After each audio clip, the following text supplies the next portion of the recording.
Bonjour à tous, ici Vincent et soyez les bienvenus dans La Zapette, votre podcast média sans prise de tête. Aujourd'hui nous allons parler de Mich Mich, Michaud, Michelet, Michalot, que dis-je, le cultissime Michel Drucker. Comme Léon Zitrone en son temps, on disait de lui qu'il était fourni avec le poste. Et c'est plutôt vrai, on a tous un souvenir devant notre écran avec Michel dedans. Personnellement c'est un peu nul, mais je me souviens surtout de Studio Gabriel, et j'ai en tête un tirage du loto diffusé durant l'émission. C'est très vague, j'avais 3 ans, mais ça m'a marqué. Sinon, pour être très honnête, ce n'est pas un animateur que je déteste, mais j'évite un peu naturellement ces émissions, sans faire exprès, mais elles ne m'intéressent pas vraiment, je ne suis simplement pas le public.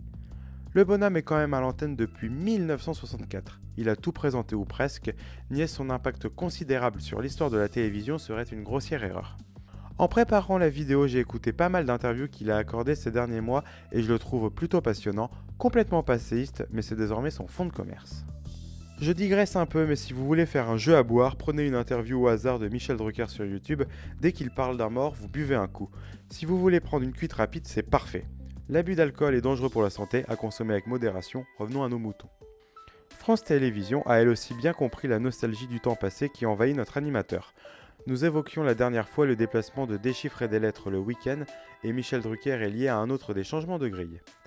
Après 24 ans sur France 2, son émission Vivement Dimanche sera diffusée à partir de fin août sur France 3, toujours le dimanche car oui il faut le préciser, de 13h30 à 15h.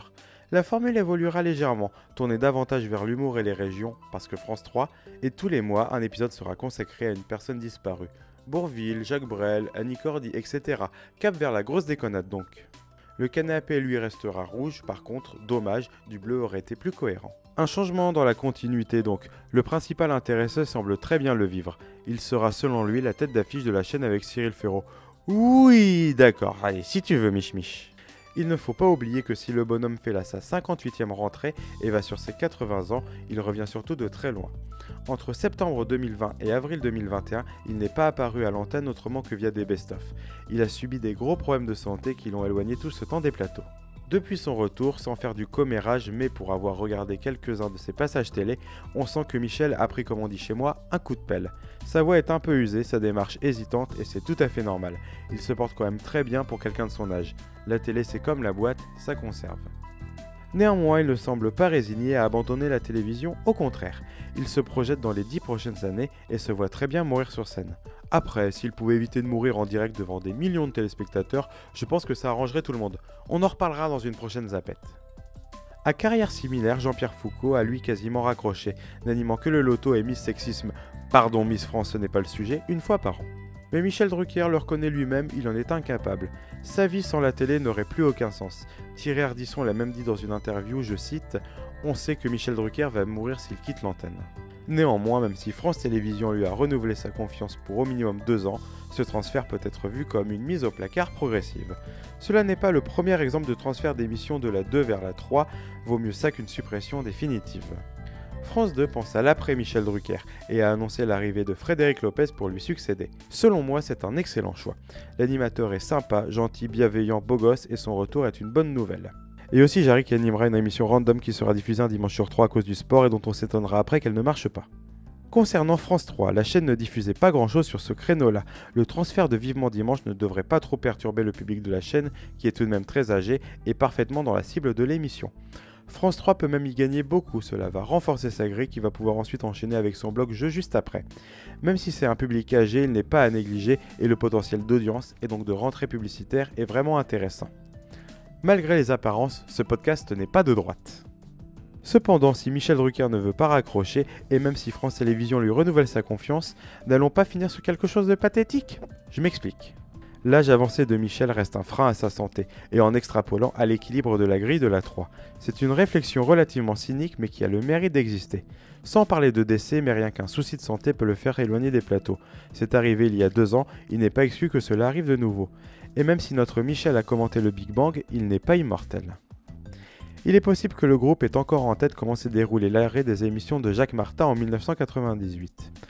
Quand la direction de France 2 lui a notifié la fin de son Dimanche Martin pour mettre à la place Michel Drucker avec Vivement Dimanche, Jacques Martin ne l'a pas supporté et a fait un accident vasculaire cérébral. Il ne terminera pas la saison, remplacé par Jean-Claude Brialy. Il ne s'en remettra jamais vraiment, mourant en 2007. Pas certain que France Télévisions n'ait envie de reproduire cela.